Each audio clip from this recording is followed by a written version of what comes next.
Bonsoir à tous, bienvenue dans ce nouveau numéro du magazine Tac au Tac, votre magazine sociopolitique culturel qui dit tout sur tout sans complaisance. Ce soir, je reçois un homme politique très élégant de la part de sa disponibilité. En dépit de tout ce qu'il a comme occupation, il répond toujours au rendez-vous de la presse. Il est toujours là, lorsque vous l'appelez, il est toujours présent, voilà. Et j'ai conseillerais à tous les hommes politiques de faire comme lui, de respecter la presse et surtout de ne pas fuir la presse. Eh bien voilà, il s'agit tout simplement de monsieur Dieudonné Mouinze, communicant de la majorité présidentielle. Monsieur Dieudonné Mouinze, bonsoir et bienvenue dans Tac au Tac Magazine. Merci pour Comment l'invitation. allez-vous? Je vais bien. Je puis dire que vous êtes devenu un invité habituel de cette émission Tac au Tac et j'en suis ravi. Oh, depuis un temps, les gens m'appellent les complices de la presse. Ah ouais. Que je suis toujours dispo lorsque je suis sollicité par la presse. Je pense que, et là c'est ma conviction personnelle, on ne peut pas se réclamer homme politique, acteur politique, et vouloir faire bien la politique si on est en dehors de la presse, si on est éloigné de la presse. En tout cas, c'est je pense une que bonne cette chose, politique, nous un la bel faisons exemple. pour notre peuple, et notre peuple ne nous rencontre pas toujours dans nos maisons, dans nos quartiers. Donc il est important de trouver de l'occasion, profiter de vos matériels, de votre disponibilité. Ah oui, vous avez besoin de nous et nous avons également besoin de vous. Oui, voilà. Je crois que c'est réciproque, oui, voilà. Alors, monsieur Dieudonné Mouinze, vous avez eu un point de presse hier, vendredi 10 novembre. Pouvez-vous nous faire une petite restitution? Qu'est-ce qui a été dit? Il est vrai que hier, vendredi, à partir des 15h, nous avons eu un point de presse au niveau du FCC avec le comité de coordination, c'est-à-dire le comité stratégique du FCC. Et le point de presse a tourné essentiellement autour de la mission du FCC et des objectifs assignés au FCC. Mais avant ça, nous avions eu des adhésions, comme nous l'avons toujours dit. La charte du FCC reste toujours ouverte et qu'à tout moment, ceux qui pensent qu'ils peuvent venir... Et c'est qui les adhérents qui ont adhéré? Oui, non, il y en avait beaucoup, je ne sais pas citer, c'est plusieurs dizaines d'ailleurs. Je me rappelle que vers la fin, vers 17h, puisqu'il fallait au même moment passer au point de presse, on a dû interrompre les signatures, puisqu'il y avait d'autres qui étaient encore en cours de route et qui annonçaient leur arrivée. Est-ce qu'ils adhèrent par conviction? Oui, ils adhèrent réellement par conviction. Nous les avons vus. Nous les avons vus. Non, pas par curiosité. Vous savez, quand quelqu'un se déplace comme ça, il vient, il perd son temps, il attend qu'il puisse signer. Et vous le voyez que ce sont des gens convaincus. Donc, je disais que le point de presse a également tourné autour de cet objectif important du FCC, c'est-à-dire de lutter réellement et de mener la campagne contre tout ce qu'il peut y avoir comme attitude impérialiste. Donc il s'agit d'un méga regroupement ou d'une méga plateforme électorale, mais qui lutte essentiellement pour les intérêts des Congolais et du Congo. Donc cette fois-ci, au FCC, nous avons abandonné de lutter pour nous-mêmes, puisque effectivement, comme vous le savez, vous êtes de la presse et l'opinion le sait, et c'est plein dans le FCC, même ceux qui se disaient opposants d'hier. Je crois qu'ils avaient une mauvaise compréhension de la politique qui menait à ce moment-là la majorité présidentielle, et aujourd'hui ils comprennent qu'ils peuvent adhérer à la démarche de la majorité présidentielle, mais nous comprenons qu'on peut toujours se muer de la majorité présidentielle au FCC pour permettre à tout le monde d'être à l'aise et de mener un combat loyal de manière beaucoup aisée également. Oui. Et bon, je ne sais pas si vous avez parlé de, comment dirais-je, du programme de votre dauphin. Le programme, on en parle depuis longtemps. Et il paraît que ça sera pour le 10 novembre qui va... Oui, on en parle tous les jours, on parle toujours du programme tous les jours, et je peux, pour votre information, vous signaler qu'il y a déjà un comité de rédaction qui est à pied d'œuvre tous les jours et qui rédige. Et qui va présenter aussi les directeurs, je ne sais pas, chargés de sa campagne. L'information, c'est celle-ci. C'est-à-dire, nous avons deux grandes activités. La première, je crois que c'est celle qui va se dérouler aujourd'hui samedi. C'est la présentation de l'équipe de campagne. Ah, l'équipe de campagne, oui. L'équipe de campagne à partir de 13h. Et dans les tout prochains jours, nous allons pouvoir présenter cette fois-là le programme du candidat président de la République, c'est-à-dire Ramazani Shadari Emmanuel, que nous appelons habituellement le numéro 13. Ce n'est pas la campagne encore. Je crois que c'est pratiquement un surnom qui commence à prendre de la place aujourd'hui. Nous sommes aujourd'hui dans cette première activité d'abord. Donc nous allons pouvoir aujourd'hui assister à cette présentation par le comité stratégique du FCC de l'équipe de campagne du candidat Ramazani Shadari Emmanuel, le numéro 13, et que beaucoup plus prochainement, c'est-à-dire avant la campagne, il va dévoiler son programme. Avant la campagne, il va pouvoir dévoiler son programme d'action. Ce programme que nous qualifions aujourd'hui toujours de programme qui va rencontrer les préoccupations et les attentes des Congolais. Comme c'est un candidat de la continuité. Un programme très ambitieux et qui répond aux attentes de notre peuple. En tout cas, espérons que non, c'est ce qui va être fait. C'est ce qui va être fait. Nous l'avons toujours dit, madame, puisque là vous insinuez toujours quelque chose. Nous l'avons toujours dit. Joseph Kabila a eu un programme ambitieux. D'abord, lors de son premier mandat, entre 2006 et 2011, nous avions parlé des 5 chantiers. Et en 2011, nous avons reconnu tous que tous les 5 chantiers n'ont pas marché de la manière convenable. C'est ainsi que dans le second bilan largement négatif. Non. Et c'est dans certains observateurs. Non, très positif d'ailleurs. Je crois que les exemples sont là et peut-être très positif sur quel nous secteur. n'aurons pas le temps de pouvoir donner les exemples pour illustrer ce que je voudrais dire. Donc, entre 2011 et 2016 en principe, c'était ça la durée du mandat, Joseph Kabila a dû transformer avec sa famille politique, la nôtre donc, le 5 chantiers en révolution de la modernité, avec objectif d'aller à l'émergence d'ici 2030. Et nous avons fait ce que nous devions faire, mais malheureusement, il y a eu beaucoup de perturbations. Vous le savez, puisque une année déjà après, je crois même quelques mois après les élections de 2011, il y a eu cette guerre du M23 qui a été imposée à l'Est.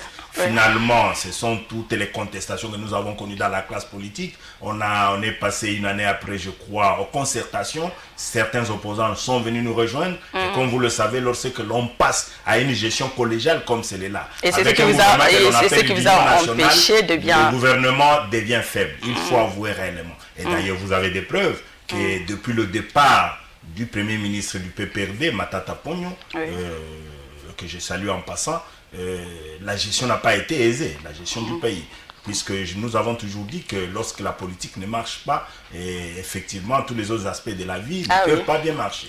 Donc nous sommes restés dans ces contestations politiques, dans cette crise politique, et alors que les gens pouvaient bien comprendre que après les élections de 2011, et vous justifiez votre échec par rapport à la guerre. On ne justifie pas, on a fait. C'est de l'honnêteté politique, s'il vous plaît, madame, et aussi de l'élégance, comme vous l'avez dit. C'est-à-dire qu'il faut toujours arriver à dire la vérité à notre peuple. Il ne faut pas commencer à tromper. Et alors, j'étais en train de dire qu'après ces 2 mandats, avec tout ce que nous avons connu comme difficulté, nous allons pouvoir solutionner cette crise de légitimité et cette crise politique par l'organisation des élections au mois de décembre. Et Shadari qui vient va faire, comme je l'avais toujours dit et je l'ai dit encore aujourd'hui, la continuité de ce programme ambitieux de Joseph Kabila, mais en mettant l'accent et en corrigeant ce qu'il faut corriger. C'est-à-dire cette fois-ci... Il faut plutôt corriger parce que la continuité avec cette crise sociale, les agressions qui ne cessent de se répéter. Donc il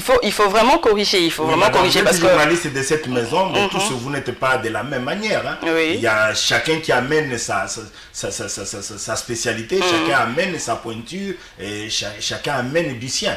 Donc nous sommes dans une situation où Shadari va pouvoir corriger ce qu'il faut corriger, mais rester toujours globalement dans la continuité du programme ambitieux du chef de l'État. Pour corriger, là, il y a beaucoup de choses à corriger. Nous allons parler. Nous reconnaissons.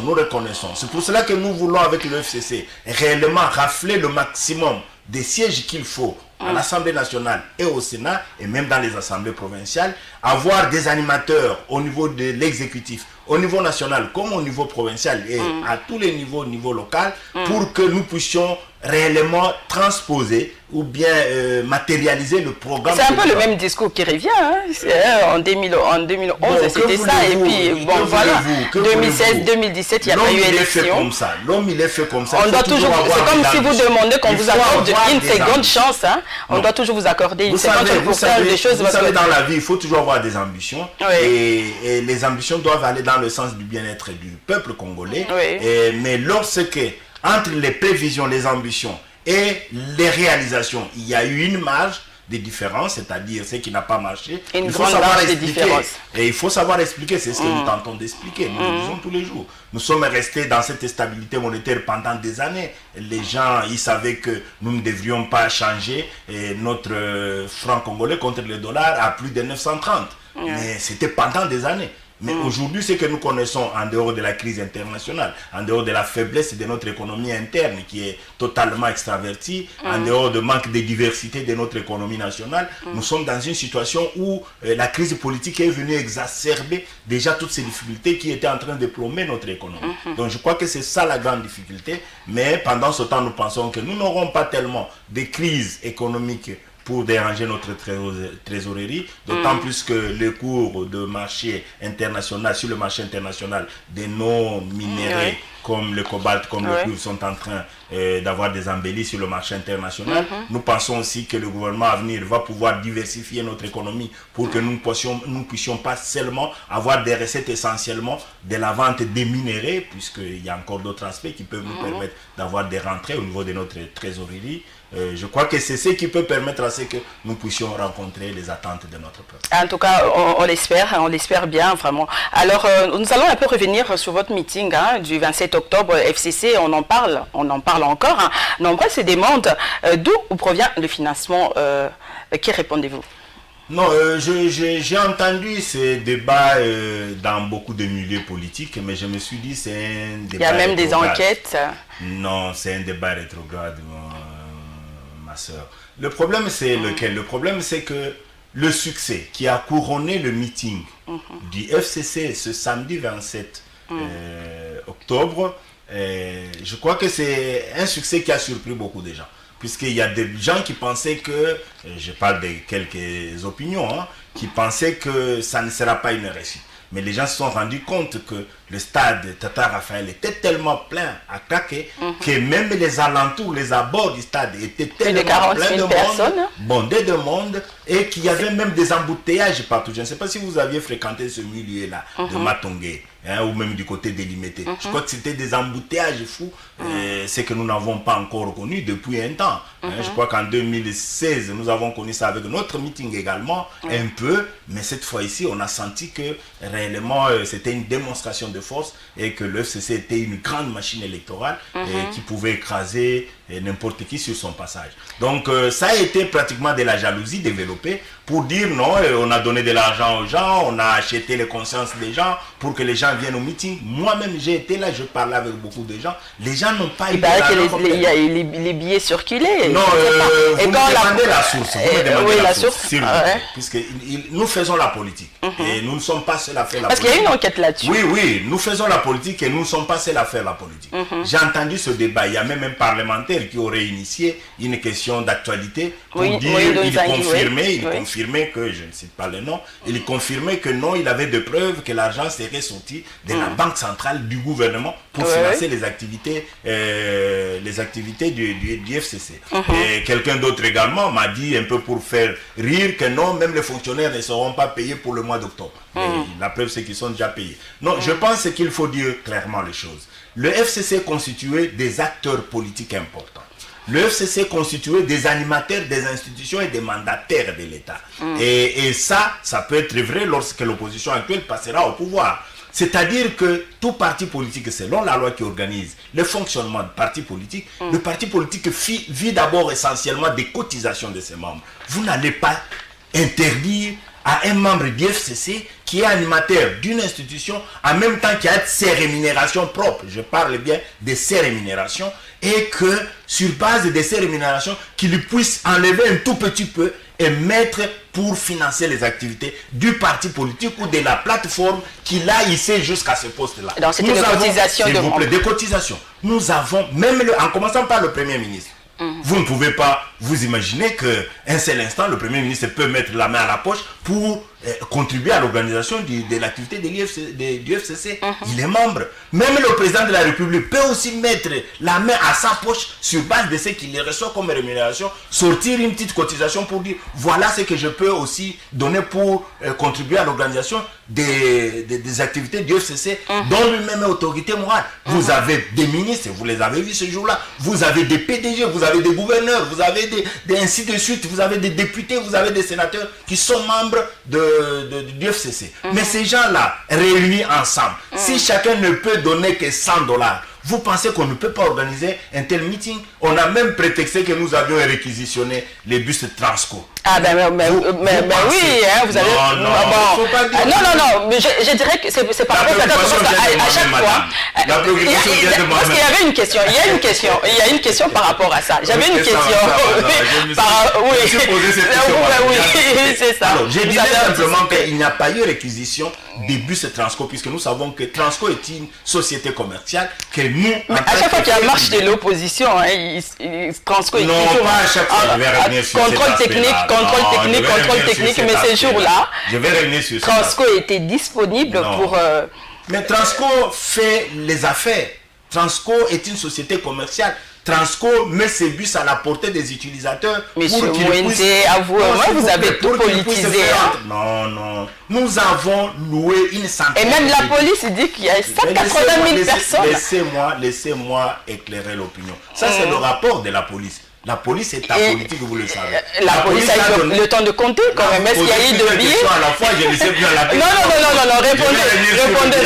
Ok, c'est bon. Je reviens en disant simplement que les cotisations peuvent permettre à ce que nous puissions faire une activité importante au niveau du FCC. Nous l'avons fait le 27. Les gens se cotisent. Je vous dis, les gens ont foi dans cette plateforme. Ce qui fait que nous ne pouvons pas aller bouger les caisses de l'État. Pourquoi nous pouvons bouger les caisses de l'État? Nous sommes cotisés, nous avons fait ce que nous avons fait. Nous n'avons pas acheté les consciences des participants. Tout ce que nous avons fait, c'est que, vous savez, nous sommes à la période électorale. Ça veut dire que chacun qui mobilise les siens, au même moment, il en profite un peu pour créer la sympathie. Pour attirer la sympathie de ces gens-là. Si à la sortie, il peut dire, je donne à chacun 5 000 pour son transport de retour. J'ai loué un bus pour eux, puisqu'ils n'ont pas eu de la place sur Transco. Mais je crois que ce sont des actes de générosité de tout acteur politique, qu'il soit de l'opposition ou de la majorité, et même ceux de la société civile les font également. Donc nous ne pouvons pas nous leurrer et dire autre chose. Pour ce qui concerne les Transco, nous avons loué normalement les Transco. Nous avons loué pour environ une cinquantaine de Transco pour nous permettre à ce que nous puissions nous mobiliser convenablement et déplacer nos militants et nos participants à cette activité. Mais lorsque vous dites que chaque fois qu'il y a une activité de l'opposition, mais un jour avant nous, les amis ont marché, mais lorsqu'ils ont marché, les Transco étaient là. Et les Transco les ont aidés énormément aussi à participer à cette activité. Mais en dehors de cela également, il faut dire que le jour où il n'y a pas eu, je crois que c'était le 29 du mois, de l'autre mois là, je crois le mois de septembre, le 29 lorsqu'ils avaient eu leur meeting, mais Transco était réellement en difficulté, il fallait procéder à l'entretien des engins. Et ça a été précédé par la remise à la veille de matériel, les petits matériels, pièces de rechange à Transco par le ministre qui a en charge les transports. Je parle de José Makila. Et donc, lorsque l'on a remis le matériel un jour, le lendemain, il faut procéder à l'entretien des bus. Je crois que c'est ce que nous avons vécu, mais ça coïncide avec l'activité de nos amis de l'opposition, que l'interprétation n'a pas été tellement bonne. Et quand la police dit qu'il y a 4 000 de l'autre côté, ça 80 000. Je termine par la police. La police est apolitique. La police fait son rapport et les services sont renseignés. Et la police a eu le temps de compter tout le monde. S'il vous plaît, ils ont l'air technique. Moi, je ne peux pas appuyer. C'est comme s'il y avait des billets d'entrée. En tout cas, il faut poser la question à la police. Mais tout ce que je sais est que la police a d'abord évalué la participation à la marche avant notre activité. Je crois que c'était vendredi. Et la police s'est prononcée sur environ 4 000 personnes qui ont participé à la marche de l'opposition. Et même d'ailleurs au niveau de l'opposition, il y a eu des contradictions. Les gens ont dit non, c'était 4 000, c'était trop. les autres ont dit 4 000, c'était peu. Bon, alors, la même police, un jour après, c'était samedi, donne un chiffre de 180 000 pour l'intérieur du stade et à l'extérieur du stade, puisque le débat c'était de dire est-ce qu'il y a combien de places assises c'est 40 000, mais c'est 80 000. Mais quand on tient un meeting, on ne prend pas les places assises, vous le savez bien, on est debout. Donc là où il y a une place assise, il peut y avoir deux ou trois personnes à l'extérieur, ça fait ça. Et en dehors de ça, lorsque l'on parle de place assise, on ne tient pas compte de l'ère de jeu, mais ce jour-là, sur l'ère de jeu, il y avait également des participants, des militants, mais sans compter ceux qui étaient en dehors du meeting. La police a compté, et même ceux qui étaient aux abords, dans des avenues, avant d'arriver au stade, ils étaient des participants puisqu'ils étaient en train de scander et les gens ont suivi le meeting même à partir de merci. Donc je vous dis simplement que ça, s'il y a des contestations, on peut vérifier ça à la police. Mais les chiffres... avant de passer à notre première rubrique, M. Munze, si après enquête, on se rendait compte que l'argent provenait effectivement du denier public... On doit sanctionner. Qu'arriver aussi au coupable. On doit établir les responsabilités, savoir ceux qui ont sorti de l'argent du trésor public pour financer nos activités, puisque nous n'en connaissons pas, pour pouvoir sanctionner. Moi, je ne passe pas par le dos de la cuillère. Je suis très juste dans ce que j'ai fait et je suis très objectif dans mon raisonnement. S'il y a des preuves que réellement on a bougé les trésors publics pour financer les activités de notre parti ou de notre plateforme, je crois que les responsables qui se sont mis dans ce genre de jeux doivent être sanctionnés. Il peut être le chef de mon parti politique, il peut être mon responsable politique, mais si on peut le sanctionner pour ça, ça me fera plaisir. On doit savoir respecter les trésors publics, on doit savoir faire le distinguo entre sa propre poche, la poche de son parti politique, la poche de sa plateforme politique qui est un fait privé par rapport à la poche du trésor public. Affaire à suivre, là c'est la première rubrique, maintenant la Libre Info et nous reviendrons juste après. Du matériel logistique a été remis à la CENI ce lundi 29 octobre par le gouvernement congolais. À en croire Corneille Nangaa, président de la centrale électorale, les élections se tiendront sans doute le 23 décembre prochain. 23 décembre 2018 se tiendront les 3 scrutins, conformément à l'accord de la Saint-Sylvestre. Élections présidentielles, élections législatives nationales et provinciales. Corneille Nangaa indique que d'ici la semaine prochaine, d'autres camions atteindront la frontière congolaise. Les informations à notre possession indiquent que d'ici une semaine, ces véhicules vont atteindre la frontière congolaise. Pour Henri Mouvasakani, le patron de l'Intérieur et Sécurité, cette dotation volera en éclats les doutes. Au-delà de cet appui financier que le gouvernement a assuré auprès de la CENI, aujourd'hui, la nation congolaise assiste à une autre dimension qui pourrait, nous l'espérons, faire voler en éclats les doutes qui subsistaient pour certains quant à la réalisation de cet engagement patriotique. Juste après la cérémonie, les bureaux de la Commission électorale nationale indépendante et une délégation des journalistes ont pris la direction de l'aéroport international d'Indili pour visiter des stands et des hélicoptères. De retour sur ce plateau, M. Dieudonné Munze, vous le savez, depuis quelque temps, il y a une forte crise au sein de l'opposition par rapport à la machine à voter. Certains continuent à rejeter cette machine et l'UDPS accepte enfin d'aller aux élections avec ou sans la machine à voter. Les gens crient au scandale, confusion, tour de Babel, on ne sait pas. Et aujourd'hui, on apprend que l'ensemble aussi décide, la plateforme Ensemble de Moïse Katumbi décide aussi d'aller aux élections avec ou sans la machine à voter. Est-ce que c'est à l'avantage de la majorité présidentielle? Mais pourquoi ça doit être à l'avantage de la majorité? Il s'agit d'une machine des Congolais. Il s'agit d'une machine de la CENI. Parce que vous avez tellement insisté sur cette machine, c'était niette, la machine à voter, la machine à voter. Je sais là où vous voulez en arriver. Des fois, vos questions tendent à me taquiner un tout petit peu. Mais je pense aussi que vous vous exprimez à la place de la population, puisque c'est pratiquement des questions qui font l'actualité dans l'opinion.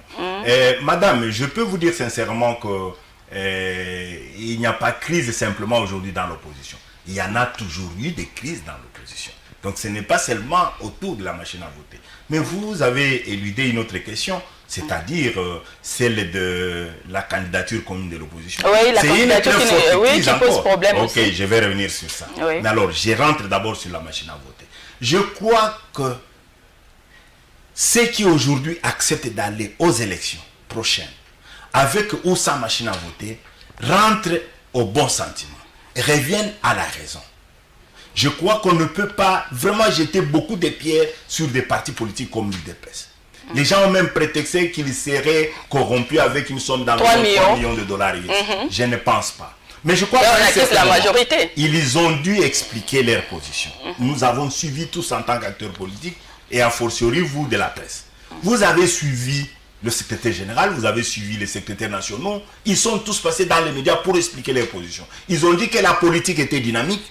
Ils étaient dans une position, mais ils se sont rendus compte que compte tenu de cet aspect dynamique de la politique, ils sont obligés d'être également dynamiques dans leur position. Mais où est-ce qu'il y a de mal? Je ne pense pas qu'il y a de mal quelque part, puisque tout le monde dit pratiquement la même chose. Je crois que le malheur peut-être de l'UDPS, et je ne suis pas de l'UDPS, moi je suis de la majorité, mais je contemple ce qui se passe dans le camp adverse. Je me rends compte que le malheur de l'UDPS, c'est d'avoir peut-être dit tout haut ce que les autres pensent tout bas. Pourquoi? Puisque lorsque vous suivez, vous êtes de la presse, je vous mets à défi. Et je voudrais mettre à défi également vos téléspectateurs. Et si ça passe à la radio, également vos auditeurs. C'est-à-dire, même le MLC a toujours dit par la voix de Madame Bazaï Bassou. Ben oui, il y a de cela. Nous allons aller aux élections avec machine ou sans machine à voter. Oui. Je crois que le MLC l'a toujours dit. Oui. Et le G7, puisque l'UDPS en a parlé, on a dit bon c'est un scandale. Mais le G7, nous entendons parler de ça, même si dernièrement et même aujourd'hui matin, je viens de suivre ça quelque part où il y a un membre du G7 qui essaie un peu de démentir ce que les jeunes disent et ce que certains acteurs politiques du G7 d'ensemble en général disent, c'est qu'ils disent tout bas, c'est que l'UDPS a dit tout haut. C'est-à-dire qu'ils sont d'accord réellement d'aller aux élections le 23 décembre 2018. Mais ils disent au même moment qu'ils ne veulent pas. S'il vous plaît, pas laissé le choix. Oui, puisqu'ils disent au même moment qu'ils ne veulent pas aller avec la machine. Mais la question que nous nous posons, et je crois que l'UDPS a posé cette question à ses pairs de l'opposition, pour dire si le 23 décembre, vous arrivez dans le bureau de vote, vous trouvez cette machine à voter là-dedans, qu'allez-vous demander à vos militants, à vos électeurs? Vous allez leur dire ne votez pas? Non, les gens répondent tout bonnement en disant non, ils vont voter malgré eux. J'ai entendu aujourd'hui le G7 qui dit, l'ensemble d'ailleurs, qui dit nous allons combattre cette machine jusqu'à la veille du 23 décembre. Mais nous disons, nous devons toujours aller aux élections, nous ne boycottons pas les élections. Mais quand vous dites que vous ne boycottez, s'il vous plaît madame, c'est une question importante. Oui. Quand vous dites vous ne boycottez pas les élections, puisque tout le monde le dit. En tout cas, ils disent que les élections ne doivent pas être boycottées. Nous devons aller aux élections le 23 décembre 2018. Oui. Au même moment, ils savent que la CENI a dit pour les élections du 23 décembre 2018, nous allons avoir ces élections avec la machine à voter. Mais en conclusion, ça veut dire quoi? Ça veut dire que vous pouvez vouloir la machine ou ne pas la vouloir, mais vous irez aux élections le 23 avec la même machine puisque vous la trouverez dans les bureaux de vote.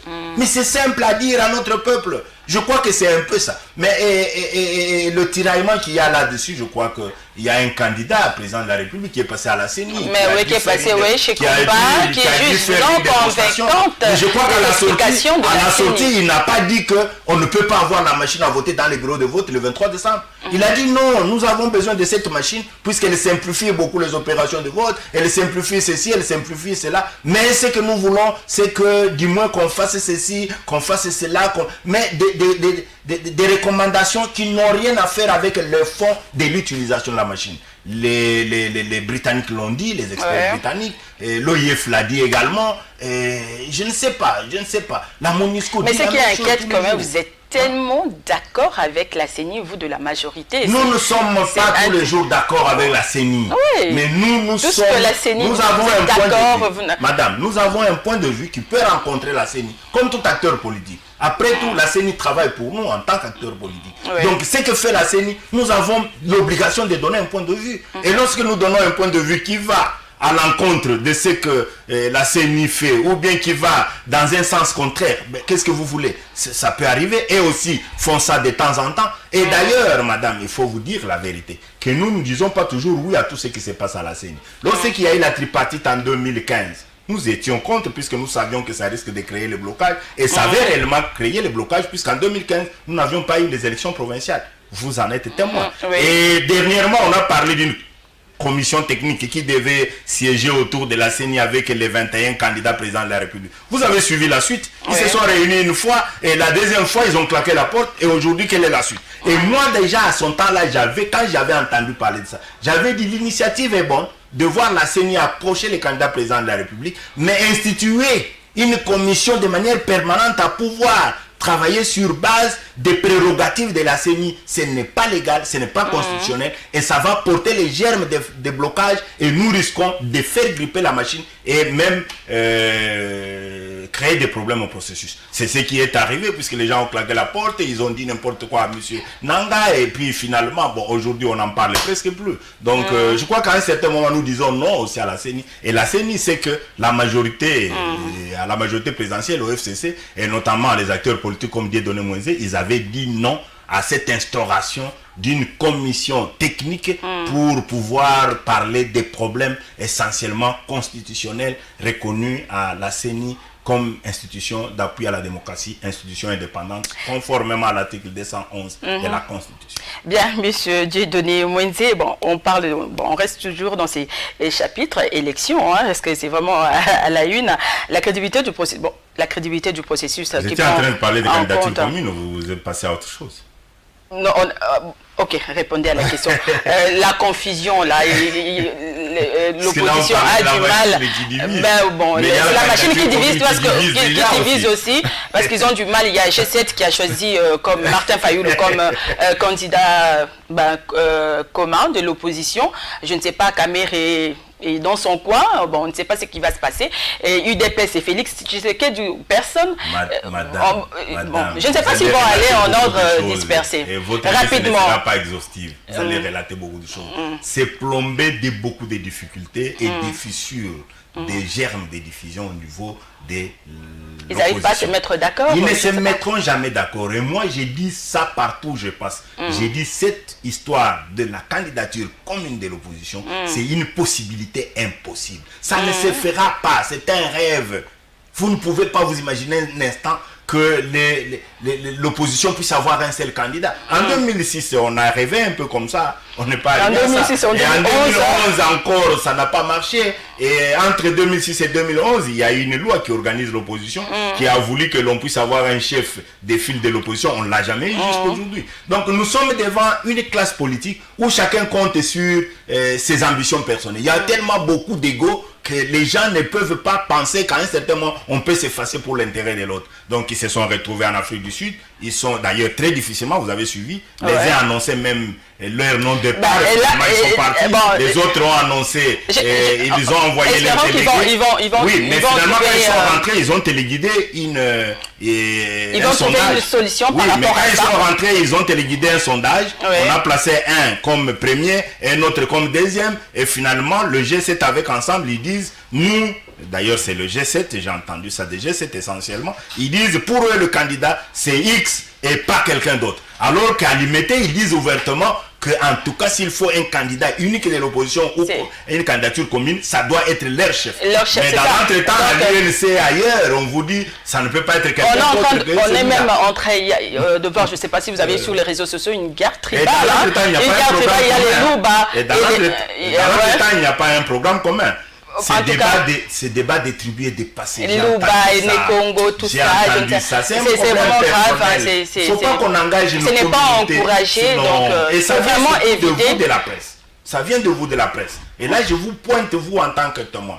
Et je vous pointe vous en tant que responsable. Puisqu'il s'agit de vos confrères et de vos consoeurs. Qui pratiquement se sont mis dans ce qu'ils appellent une presse engagée. Et finalement, ils font de la politique pure. Et ils attaquent même les partis politiques. Et là, J'ai entendu parler des communautés, des Baluba ou des Nekongo, ou je ne sais pas. C'est vraiment à éviter, c'est pas une bonne chose. Qui sont nombreux à Kinshasa, qui ne sont pas nombreux. Ouais. Est-ce que vraiment notre peuple a besoin de ce débat? Nous n'avons pas besoin de ce débat. Non. Bien comme RDC. Et quand vous y allez de plus près, c'est un problème des individus. C'est un problème des individus. Oui, tout à fait. Celui qui a tweeté c'est lui qui réagit au tweet et Moulouba, et alors on met tous les Bakongos là dedans. C'est ça, c'est pas une bonne chose, il faut arrêter avec ça. D'ailleurs, c'était une erreur puisque le tweet en principe n'exprime pas ce qu'on veut dire. Et chien écrasé, ce n'est pas une injure. Un chien écrasé, c'est ça, c'est une expression, oui, c'est une expression de fait divers, une expression. Tout ce qui est divers, c'était une compréhension parce que la personne s'est excusée, la personne s'est même excusée auprès de l'auteur. C'est passé, donc il faut arrêter avec ça. Pourquoi aller vers les élections, pourquoi aller dans les communautés? C'est ça. À cause de l'utilisation de la machine. Bon, monsieur Dieudonné Mwende. Moi, quand je parle là, madame, je n'engage pas ma communauté. Je m'engage moi en tant que Dieudonné Mwende et j'assume. Ok, c'est une bonne chose d'assumer. En tout cas, les machines à voter sont là. Nous avons vu le déploiement des kits électoraux. Et la logistique aussi. La logistique, tout ça. Nanga s'est dit être prêt pour les élections. Je ne sais pas de votre côté si vous êtes nous sommes prêts pour les élections. Il y a une réunion avec toutes les autres institutions. Mais ce qui inquiète quand même, on va parler un peu d'Ingala, les militaires, tout ça, na CENI, et puis il y a des militaires, Latiba Gilewana, il y a l'agent électoral, donc ça inquiète un peu la population. Est-ce qu'on est risqué que moi, faut c'était mon côté Madame Ezalakaboui, ceux qui au côté. Rapidement, parce que nous allons passer à notre deuxième rubrique. Madame, ceux qui au côté installation ya bato.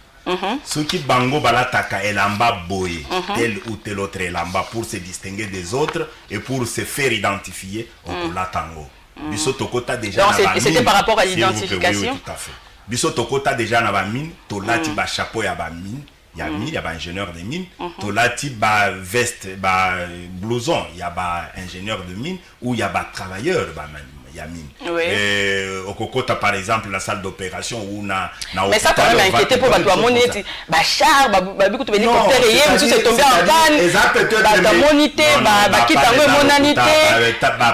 On ne comprend pas. Quand vous allez en face de la CENI, vous ne trouverez pas un véhicule en panne. Le véhicule n'y a Yaka na Tongo et puis n'a pas quoi sur Longwa. Donc, les militaires, on a des batelés, des bangisi bat. Non. Batou Bakoiko Bangate, puisque tu vivras tous les jours dans la police. Militaire. Et puis ce n'est pas pour la première fois que FARDC ont assisté CENI dans l'opération. En 2006, on avait encore la CI, mais FARDC comme police. Comme nous allons nous prendre en charge, oui, puisque tu as financé en 100% sur fonds propres.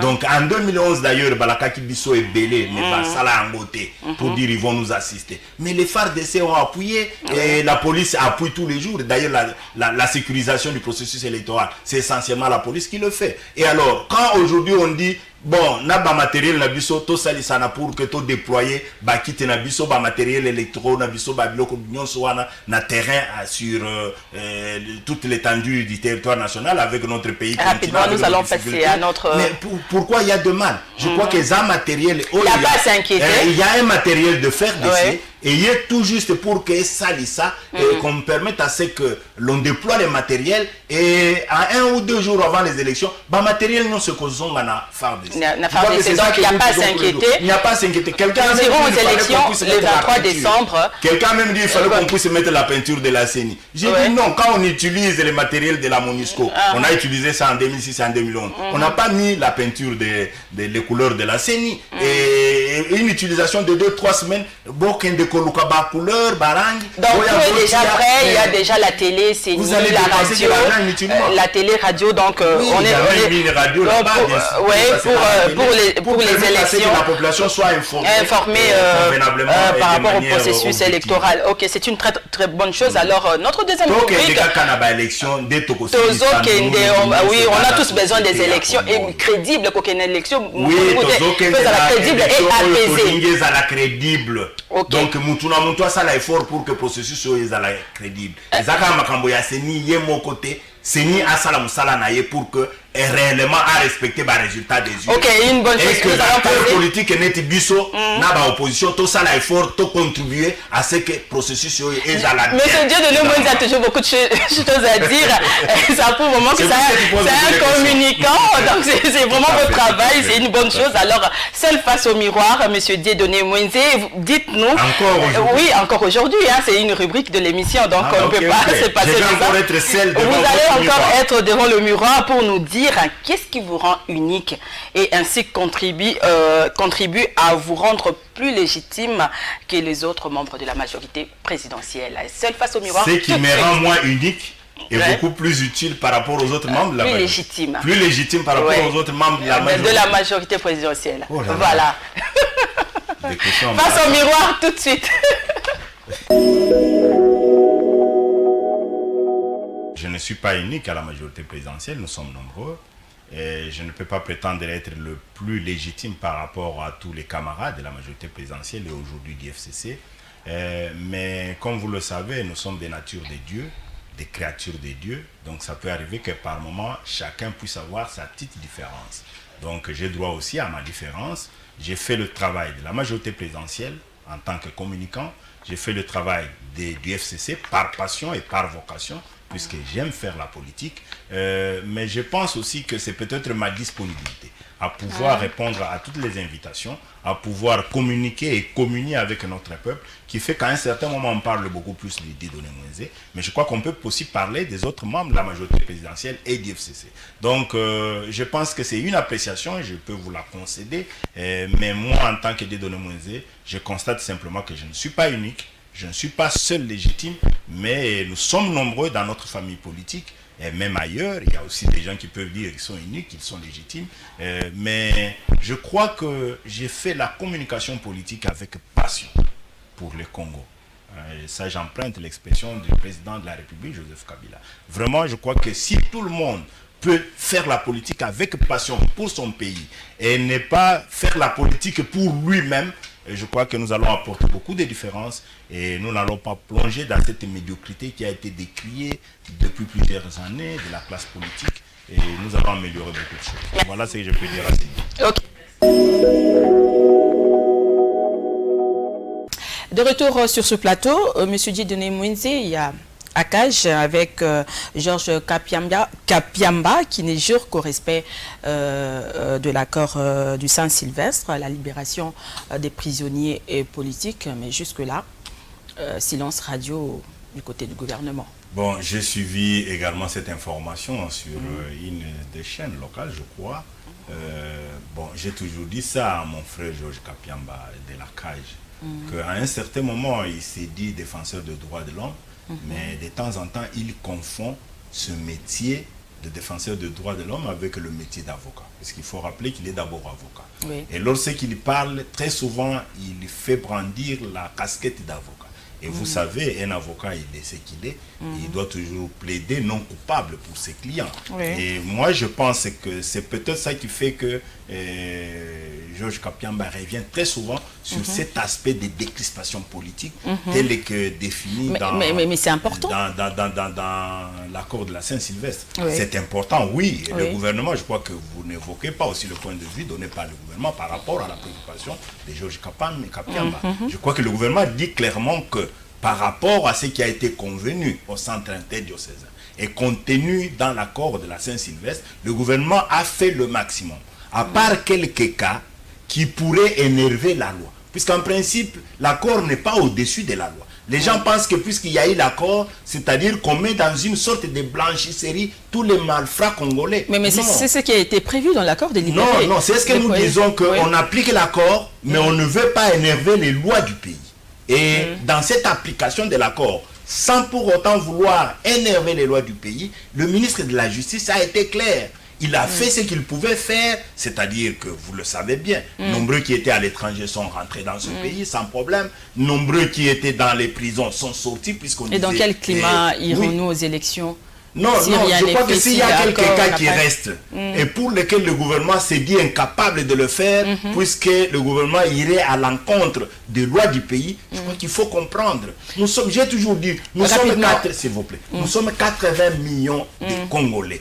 Pour 3-4 cas de Congolais qui poseraient problème, puisque le gouvernement dit pour ce cas-là, je ne sais pas aller au-delà. Mais il y a aussi des activistes qui sont en prison là-bas jusqu'à présent.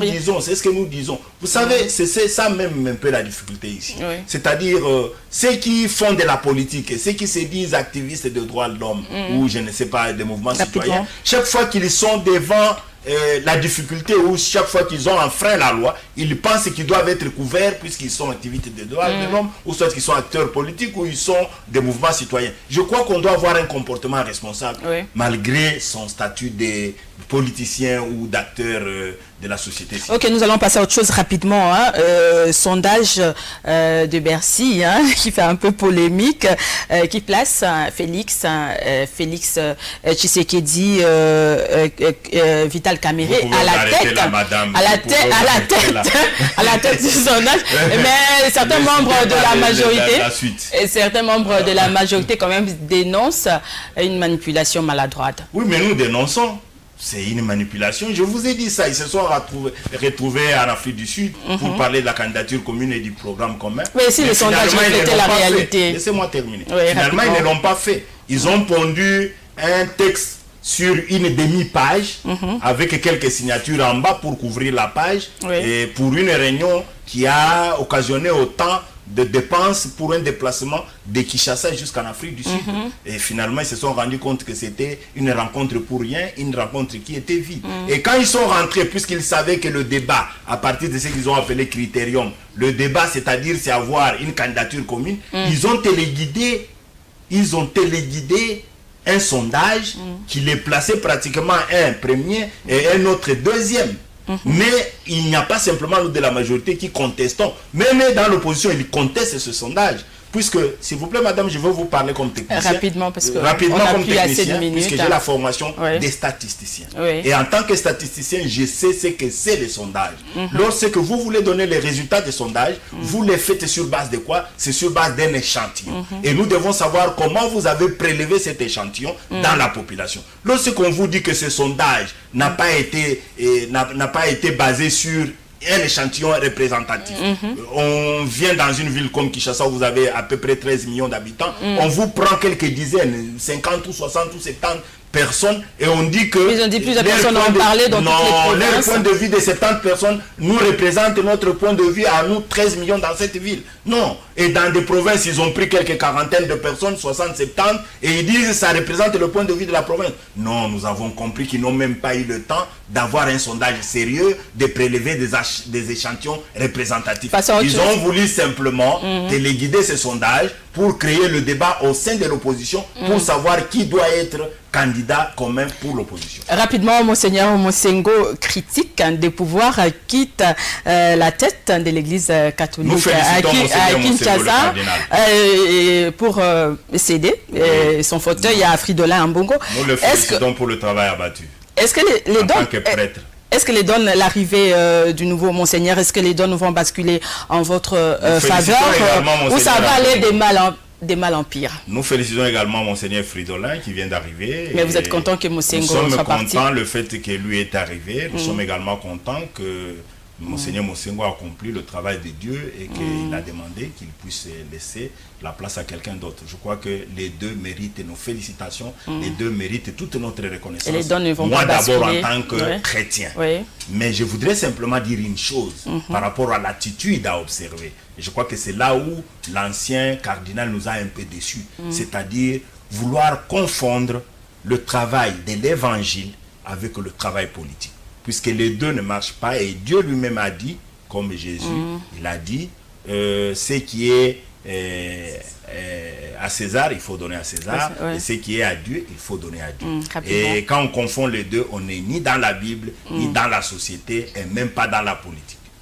Donc je pense que Fridolin va marquer la différence, il va beaucoup plus s'intéresser à paître les brebis de Dieu et à prêcher l'évangile. Dernière question pour conclure, hein. Je ne veux quand même pas passer de cette question vu que je suis journaliste. Vous le savez, M. Mwende, l'ONG Journalistes en danger aussi a publié son rapport de 2018. Oui, Journalistes en danger, GED, oui. 12 personnalités dont Emmanuel Shadari, Emery Okunji, Ngoïka Sanji, bourreau de journalistes en 2018. Votre réaction, rapidement. Mais ça, c'est votre point de vue. J'ai dit, la publication d'un tel rapport est basée sur quoi? Je ne sais pas. Mais pour ne pas dire sur le plan international lorsque aussi. Lorsque l'on parle d'Emery Okunji, on parle de quoi? De cette histoire de coupure d'Internet. Je ne sais pas. Sur Internet. C'est tout pendant cette période électorale. Est-ce qu'il y a vraiment liberté d'expression? Donc sur Internet, vous n'êtes pas seulement ceux-là. Nous sommes là tous aussi en tant qu'acteurs politiques, en tant que membres de ce pays. Et lorsque l'on parle d'Emmanuel Shadari, je ne sais pas sur base de quoi on va l'accuser d'être bourreau des journalistes. Non, je crois que il faut éviter. J'ai dit toujours, vous êtes journaliste et vous constituez tout un pouvoir. Vous êtes journaliste et vous faites bien votre travail. Et votre travail est noble. Mais laissez-nous aussi nous exprimer librement. Non, vous devez vous exprimer librement, mais dans le respect de la déontologie professionnelle et de l'éthique. Et en disant la vérité. Vous mettez, en disant la vérité. Et cette vérité qui blesse les politiques par moment. Non. C'est-à-dire quoi? C'est-à-dire lorsque vous avez dit la vérité, de manière convenable, en respectant l'éthique et la déontologie journalistique, je crois que même si quelqu'un voudrait vous attaquer, quelque part, il fasse. Mais c'est ce qu'on fait d'habitude. Mais lorsqu'on dit, on ouvre la bouche, on est arrêté, on est attaqué, on est menacé. Moi, je n'entre pas dans votre déontologie. Je n'entre pas dans votre déontologie. Même votre déontologie ne vous permet pas aussi de dire toute la vérité de manière crue. Je crois que vous le savez. Il y a plusieurs manières de pouvoir le dire, mais je crois qu'il faut toujours avoir l'habitude de recevoir ou de recueillir les deux sons des cloches. C'est-à-dire, lorsque vous avez écouté une partie, prenez le temps d'écouter une autre partie. Et lorsque vous avez diffusé l'information d'une partie, prenez aussi le courage de donner une diffusion contraire, et ça permet de mettre tout le monde à l'aise et de ne pas vous attirer beaucoup d'ennuis. Je crois qu'il faut être responsable dans ce que vous faites, et très souvent je constate que vos responsables, des fois vous mettez même en mal, puisqu'ils constatent que chez vous aussi, il y a beaucoup trop de moutons noirs dans votre corporation, et qu'à un certain moment, l'éthique et la déontologie ne sont pas toujours... Eh bien voilà, mesdames et messieurs, c'est la fin de cette émission. Je rappelle que je recevais pour vous ce soir M. Dieudonné Mwende, communicant de la majorité présidentielle. En tout cas, merci d'être venu. Merci beaucoup, madame. Et c'est la fin de cette émission. Merci de l'avoir suivi. Au revoir et à la prochaine pour un nouveau numéro.